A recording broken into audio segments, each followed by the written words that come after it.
What are some life skills that people no longer seem to have? Before we start with the first story, please hit subscribe and ring the notification bell to stay updated with us. Story 1. People truly seem incapable of appreciating silence anymore these days. I've been calling it the death of boredom. No one can just be bored, they always have to have some kind of microstimulation trying to keep them entertained every second of their waking lives. I hate to say it, but I can't remember the last time I felt bored. The to-do list seems endless these days, so it feels like even when I'm doing nothing, I'm just thinking about all the things I need to do, could be doing to stay productive. I feel like productivity culture is bordering on toxic these days. Story 2. I work in a pharmacy. My workplace isn't perfect, but my team and I have good rapport, and when it's busy, we tend to just shut up and focus on our work so that we don't blow past the 30-minute waiting time. It also doesn't help that half of us are introverts by nature. Once the peak hour is over, we usually go back to goofing off with each other.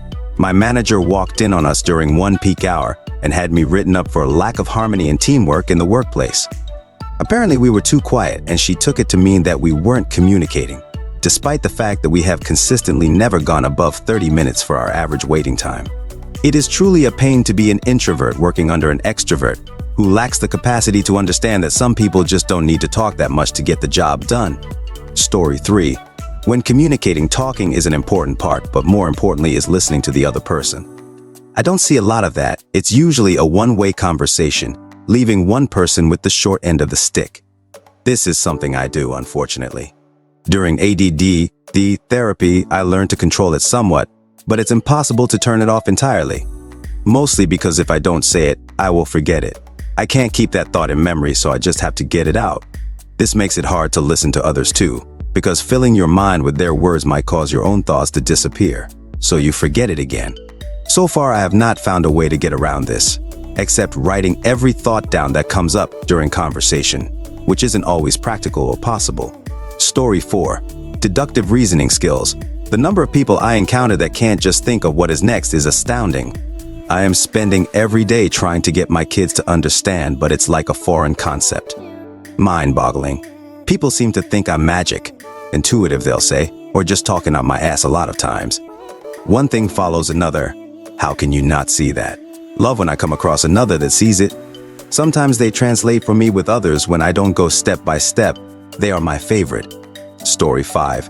Reading comprehension skills, to the point that you can't even show something bad to explicitly condemn it, lest you be accused of glorifying it. Case in point, the Pinocchio remake where Pleasure Island couldn't show smoking and underage drinking, even though it's explicitly a bad thing the characters are punished for. So now they show them with candy and carnival rides, which is punished by transformation into a donkey, loss of their sapience, and being sold into a life of slavery. Great message there, Disney. Reading comprehension is dead. Reddit has shown me that. People only know what they see now. There is no thinking going into what they're seeing, it just is the one thing and only the one thing. Story 6. Basic cooking skills. It seems like a lot of people rely on takeout or pre-made meals these days. Knowing how to cook a simple, healthy meal is such an important life skill.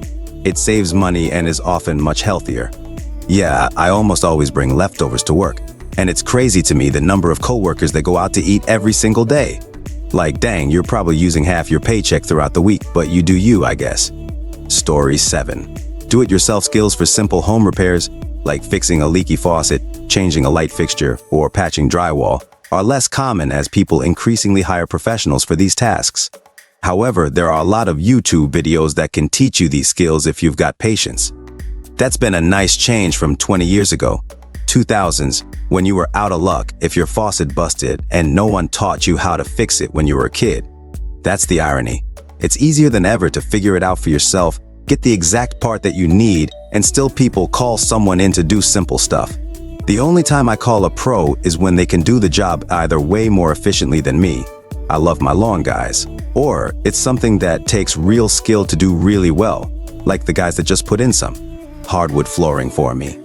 Story 8. Critical thinking, empathy. People will see a new report and just straight up agree with the headline. If you tell someone a fact, they seem almost lost without you telling them what opinion of that fact they should have. The news is full of fluff pieces and gossip. Single mother does this, and a local man sees that. No actual news, and when there is, it's spun and the presenters or headlines tell us how we're supposed to feel about it. News is supposed to be factual. It's supposed to inform us what is happening and let us decide how we feel about it. But journalism is so now. It's all about getting views or clicks. It's 99% rage bait. Tricking gammons into getting angry so they will click and leave a comment and thus serve themselves with more ads. Story 9. Grammar and punctuation. I'm very much a fan of language evolving. It should change over time. That's the reason we have such a huge number of beautiful, diverse languages. However, the changes need to be slow enough that the integrity of communication is not damaged. If it evolves in a way that makes it unclear what a person is saying, that is not useful to anybody. This is why slang works well. A new word pops up, and through context and use, we figure out what it means. However, the last 10 years or so has seen a dramatic drop in the comprehensibility of messages. A sentence these days is just a list of words with no full stops, occasional commas, and just straight up incorrect words that give it a completely different meaning. A Reddit post may be titled something like, "That face when you know what she likes it not," on Tuesday all over or some like that. Story 10. My theory is that people probably retain less information on average because we can look stuff up now, which is a wonderful thing. We don't have to remember phone numbers, your boss's name, how to say hello in Swedish, how to drive to the nearest Bunnings. But if we get hit with that electronics disabling bomb, we'll all probably struggle badly. Yeah, but people don't look stuff up either. They just go on Discord or Reddit and ask other people for the most basic stuff before they Google it themselves. Story 11. Admitting they don't know something. There are way too many people who have an opinion based on little to no knowledge about the subject.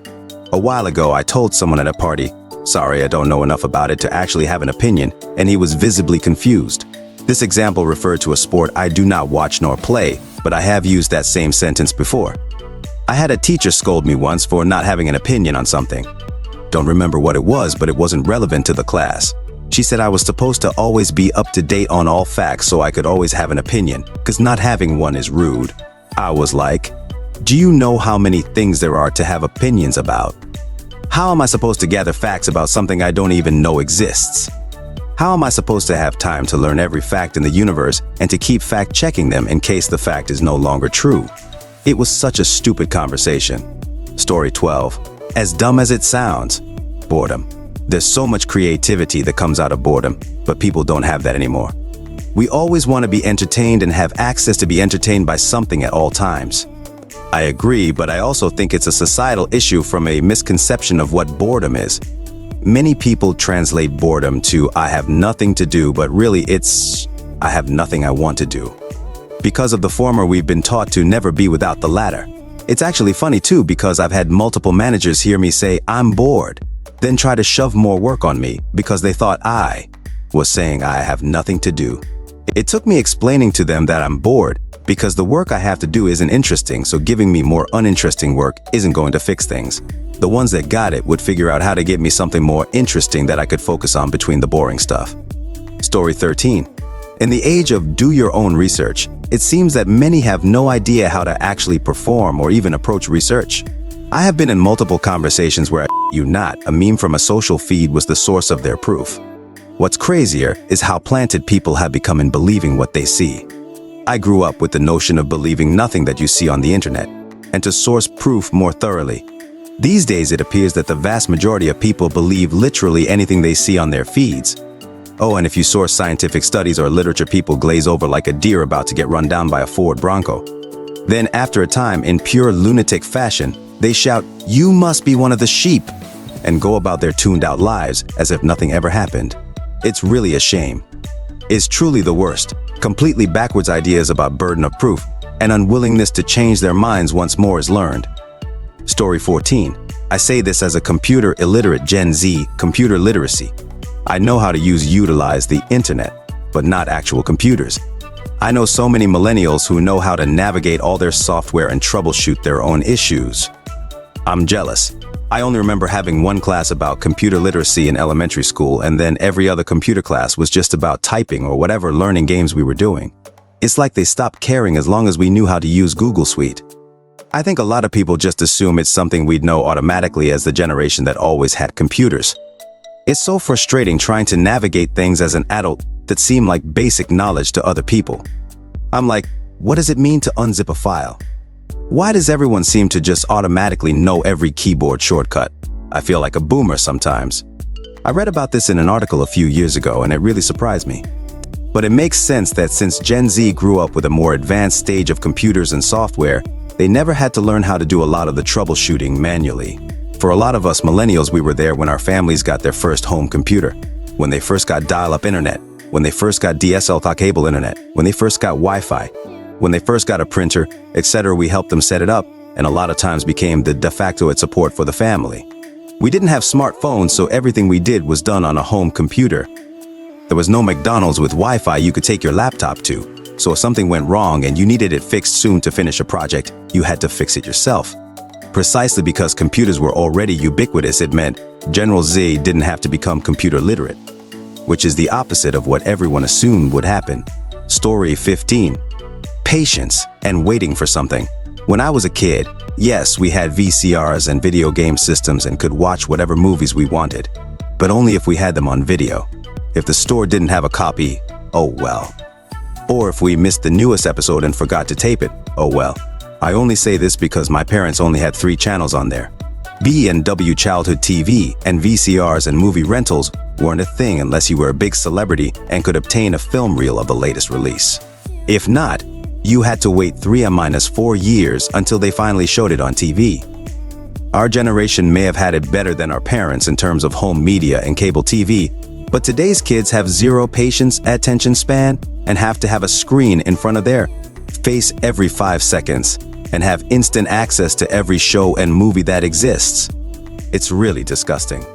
I'm so lucky I grew up when I did. I remember being upset that we weren't home in time to see a repeat of this SpongeBob episode in 2001, but my mom set me straight. Alright folks, that's a wrap. If you like more of this, please hit the thumbs up and subscribe to the channel. You can also share your thoughts in the comment below. I'll see you in the next video.